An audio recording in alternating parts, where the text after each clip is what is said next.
Hello, welcome to another show of Expat Living. And today we're going to meet an Australian man, Nev Tickner. While many other expats choose to stay in big cities like Hanoi, Da Nang or Chi Minh City, this man chose to settle down in the mountainous cities of Dien Bien Phu. And today, as we come to Dien Bien Phu, we'll meet the man and we'll know the special reasons that make this man choose to settle down here for the past 5 years.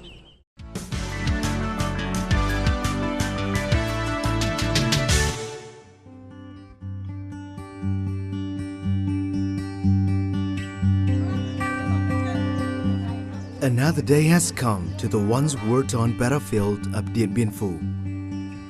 People begin their daily routine, and the 70-year-old Australian veteran Nev Tickner is among them. He's been living in this mountainous city since 2009. I came here to see this great historical artillery battlefield, but I fell in love with the people the first day. And it's the people that draw me back here. My affection for the Vietnamese people, my love of the children here, the respect that they give me, the knowledge that I can help a little. That's what draws me back here.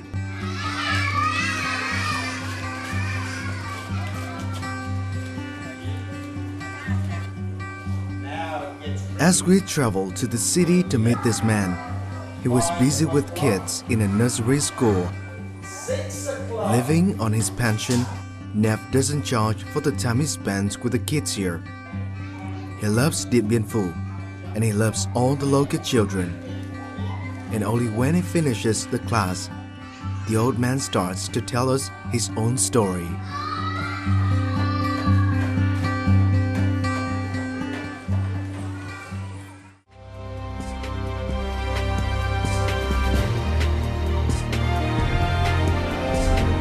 After 55 days of digging in the mountain, sleeping in the trenches and suffering the loss of lives, the Vietnamese army and people achieved a glorious victory at Dien Bien Phu. The victory in May 1954, which became a global event that surprised the whole world, helped end the Vietnamese nation's 9-year war of resistance against the French colonialists.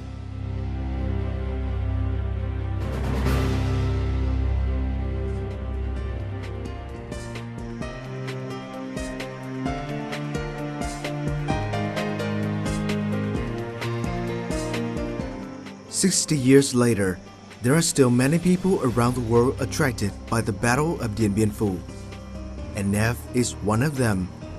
Before coming here, Nev has read many articles, books, and watched documentaries about the historical sites here.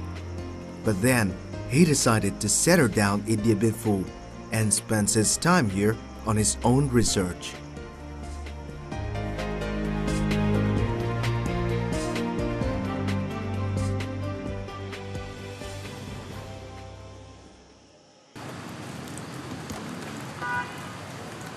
This is not the first time this man has come to Vietnam.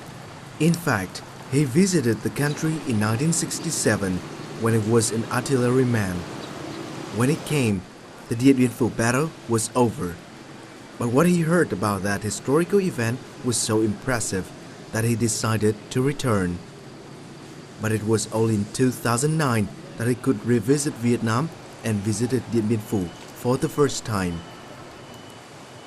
I was an artilleryman when I served here with the Australian Army in 1967-68. Of course, we learned about the great victory in Dien Bien Phu.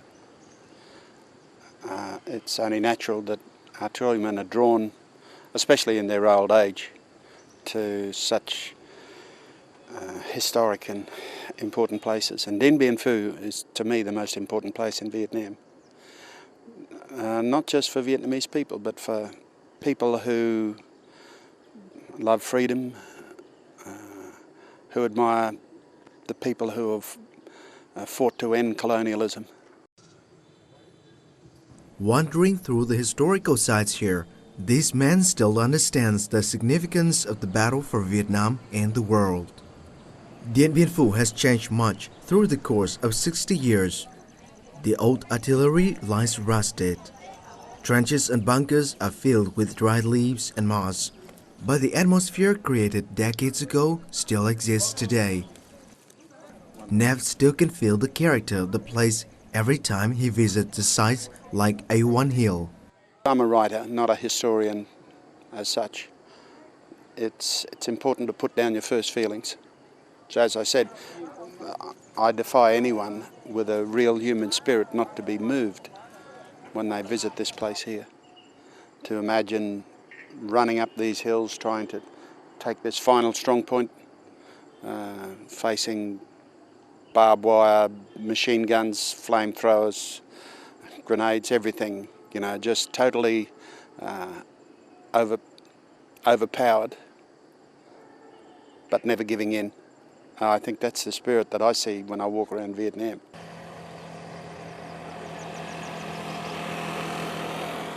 During this trip to Dien Bien Phu city, Nev gives me a tour through historical sites scattered around the city. This is what he often does when he receives some friends or some tourists who ask him about the city. These guns are a greater story than any of the history books can tell, but you have to read them. I'm an old artilleryman, and so I know both ends. These are left by the French and probably partially destroyed, but they've existed for over 60 years here. Without these guns, the battle would never have been won, and colonialism may have lingered on. From around the world, soldiers still come here to study the battlefield. Every year there are groups of senior officers from NATO, from all the big countries, America, Australia, New Zealand, come here to study the battlefield. Oh really, they come here? They come here. Years after the war ended? This is 60 years later. They still come here every year because great battles are important in planning future battles. So you do often come to this place? I bring people here whenever I get the opportunity. Usually, of course, it's Western tourists. So this is the bunker of the history? Yeah. Right. Briefings here, of course, shows the strong points. The original material is still, this is original material from the airstrip. This one? It may even be from the original bunker, but we use similar material. It is steel? Yes. Wow. So there's another door here? Yeah. Well, that was just to look out. So more reinforced than other areas. If you look at the map, you can see where we're situated here in comparison to the other strong points. So where are we? So we're over here. And the Castries bunker is where's the bridge? I can't quite see, but somewhere around here. Not only getting the knowledge for himself, Nev hopes that he could use that to attract more people to Dien Bien Phu, so that the local people can improve their lives with income from tourism. It's a driven for me to display my photos wherever I can, to tell people about Dien Bien Phu, about the valley. To me, it should be as important to the Vietnamese economy in the tourist industry. I'm driven by trying to give good advice about how to improve that by telling people from all over the world, from China, from Australia, from Malaysia, from America, whenever I meet them, that this is a site that you have to visit if you come to Vietnam. But of course the other thing that drives me is to, with my education and knowledge and life experiences, is to try and think of ways and find people to help me do something that can provide a better life for poor. Currently, Nev is writing a new book about Dien Bien Phu, and he hopes that more people would know about the land where one of the greatest battles on earth took place.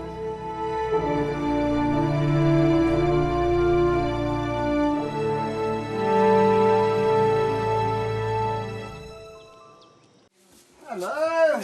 Bye. Hello! Come here, Ante. Oh! Hey! Everyone in this bakery knows about Nev. Once or twice a week, he comes and buys baguettes for the kids at the SOS village. and Social Welfare Center in Dien Bien Phu. This is for Dien Bien, Mr. Dong. Mr. Dong. I just know all the children, so I buy one for each child in the village and the mother. Thank you, Em. Bye-bye. I think it's contributed to their good health. Bread's a wonderful staple, you know, like rice, of course. Today, Nev is visiting SOS Village in Dien Bien Phu, the home of disadvantaged children in and around Dien Bien province. These children come from all over Dien Bien, some as far as 200 kilometres away, Tua Chua, Mong Tay, Dien Bien Dong, Tun Zao. Mostly they're orphans or children who are not abandoned, but perhaps the mother cannot support them. No, father's died or something like that. All the kids are excited when they see grandfather Nev visits them. Okay, quick, quick, quick. How many?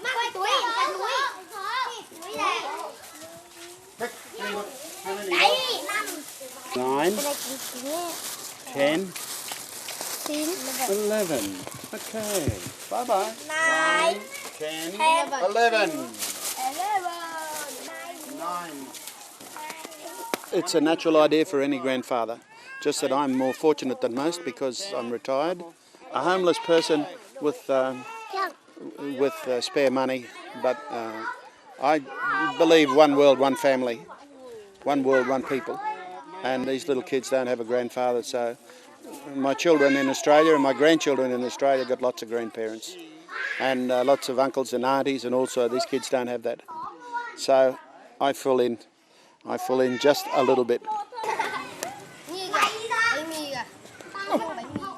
After giving food to the kids, Nev also spent some time playing with them. Despite no common language, Nev becomes a family member of the kids. Lúc đầu con thấy ông khá xa lạ bởi vì ông là người nước ngoài, nhưng sau con thấy ông rất dễ mến bởi vì ông cũng rất yêu trẻ con ạ. Hàng ngày ông vào thì ông thường mua bánh mì, quà cáp rồi dây buộc tóc. Có khi ông còn mua cả thịt gà quay về bọn con ạ. Sau khi chia hoa quả bánh kẹo xong, ông thường chơi đùa với những quả bóng tennis ông mua vào, hoặc là quả bóng bầu dục, bóng chuyền ông đưa vào. Ông thì ngày nào ông cũng vào. Có những lúc ông ốm thì ông vẫn cố vào. Dù trời mưa hay nắng thì ông vẫn vào. Ông yêu quý bọn con lắm, nên bọn con ai cũng quý ông. Ông Nét thì ông cũng hay vào chơi với các con ở trong làng, với vào buổi chiều tối mỗi ngày. Ông cũng mang theo những phần quà kẹo bánh, rồi bánh mì, đồ chơi cho các con trai bóng, chày bóng rổ, rồi bóng đá, rồi ông còn mua cầu lông, vượt các thứ để cho các con nó tập nó đánh. Và tình cảm của ông đối với các con thì ông rất quý, rất thương yêu các con.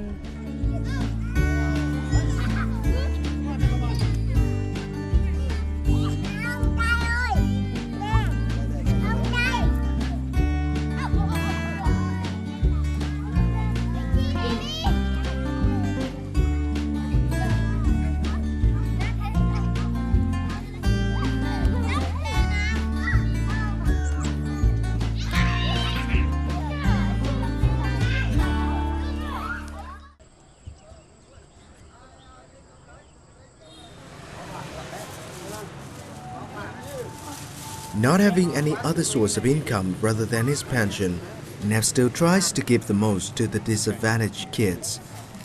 As Nev is going back to his home in Australia for a while, he wants to spend some time with the kids in the Provincial Social Welfare Center. To him, all children deserve love and care. Whatever I do for SOS, I do for here. So usually I'll go to SOS and then leave SOS when they're about to have dinner and come here. They eat a little bit later here. Sometimes I might just come here for the day, not the day, but late in the afternoon, not for long, just to play a little while. This is one of the poorest provinces in Vietnam, but they still try and support the orphan children and the disadvantaged children. Like Uncle Ho asked. Uncle Ho said that we must look after the ethnic people. Okay. It's been 5 years since Nev came to Dien Bien. Despite being a foreigner with barely any Vietnamese, Nev, with his efforts to bring the joy to disadvantaged kids, has become a family member to every single one of them. They all miss this kind-hearted foreigner. Con dạ ông đến chơi bọn con rất là vui. Ông đấy thì cũng rất tốt, ông đấy cũng quan tâm giúp bọn con, cũng là giúp bọn con chăn cho lợn gà, thứ cho bọn con nuôi. Ông ấy rất hiền. Ông luôn cho bọn con quà. Ông là một người rất quan tâm đến những người có hoàn cảnh như bọn con. For Nev, Dien Bien has now become his homeland, and here he's bringing joy and hope to the children he loves.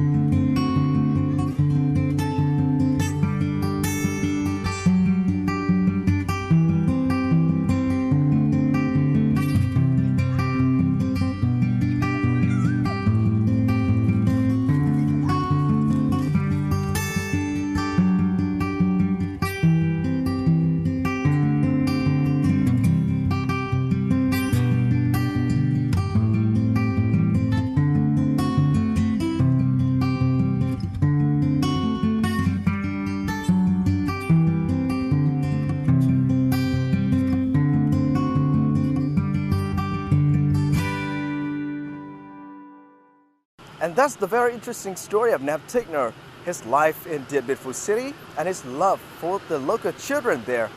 And in our time out segment this week, please follow our reporter Lan Anh as well as some foreign and Vietnamese kids as they join in various gymnastic exercises, and then we can unveil the great benefits of gymming at an early age.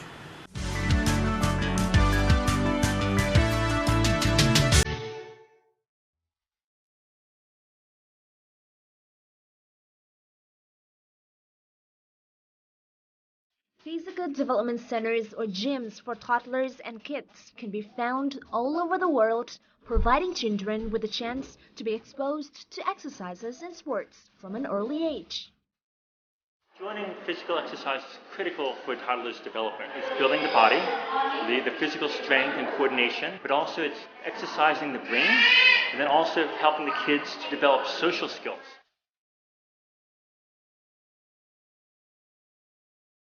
In Vietnam, such physical development centers are gaining increasing popularity.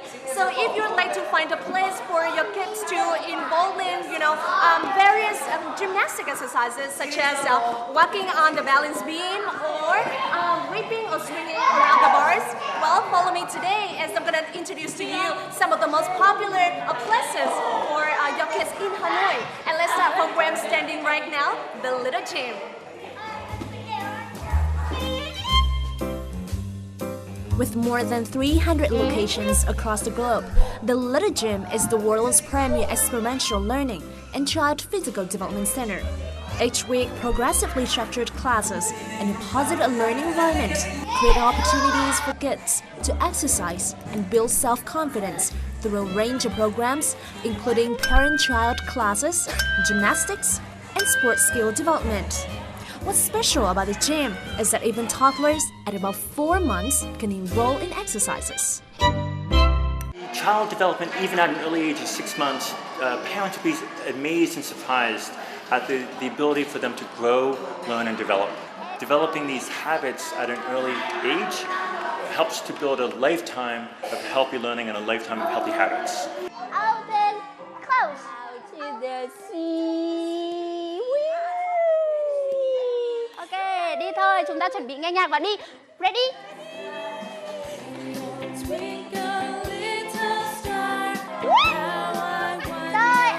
Chủ đề của bài học ngày hôm nay đấy là các bé phát triển về cái phần vận động tinh, tức là những cái phần cơ nhỏ, ví dụ như là cơ ngón tay, bàn tay, rồi là cơ miệng, cơ lưỡi.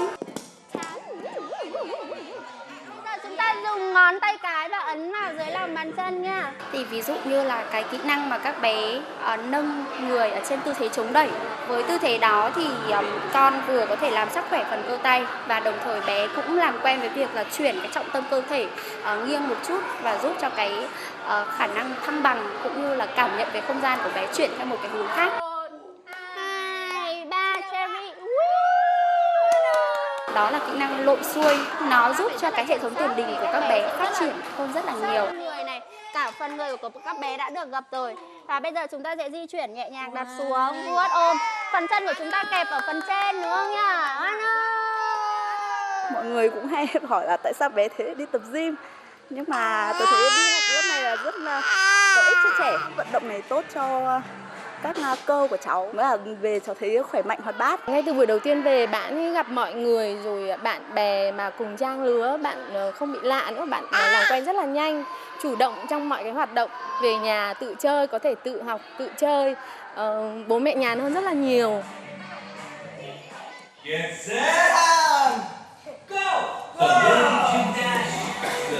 For older kids who are independent enough to attend classes with their parents, this is a chance for them to reach out their developmental abilities, and for some, especially foreign kids, to have a bit of a home experience.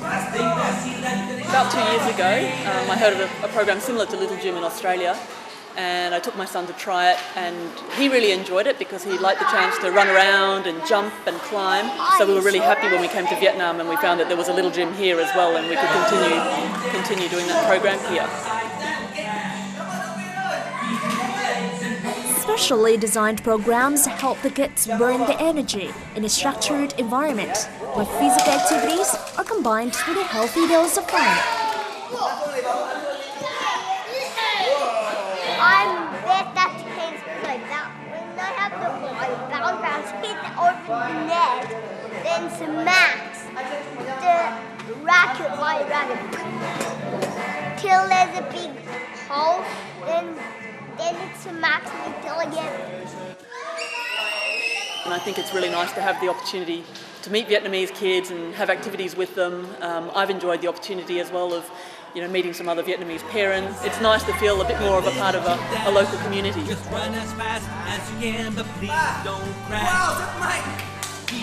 Now, after all of these exercises, it's now time for the kids to incorporate the movements they've learned into actual sport. And right now I'm going to take you to another center which focuses on teaching children the fundamentals of different sports in a fun, team-based and non-competitive environments. And that's the so-called Ready, Steady, Go Kids.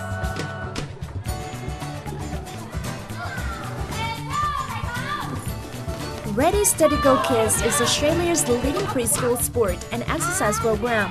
Operating since 2004, the center currently runs classes for more than 40,000 toddlers and kids aged 2.5 to 6 years old internationally.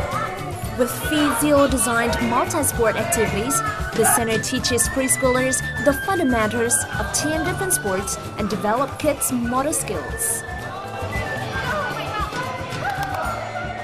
Thường thì lớp học bắt đầu với bài hát mở đầu, các con ngồi thành vòng tròn rất là lớn để làm quen với nhau. Các thầy cô cũng giới thiệu những cái động tác mà con sẽ học ở trong lớp trong ngày hôm đấy.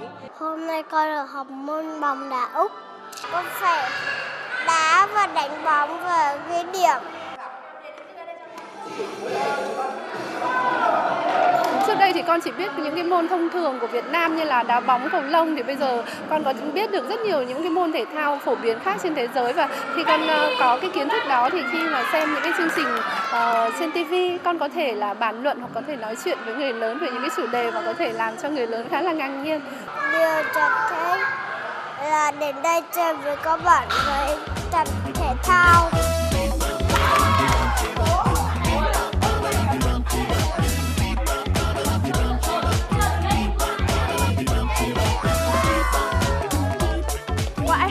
Out a lot, and I also had so much fun today. I hope that you and your children also enjoyed today's episode. Now join me next time for another interesting destination and activities for you and your whole family. Well, thank you so much for watching Come Out today, and I'll see you in the next episode. Goodbye for now.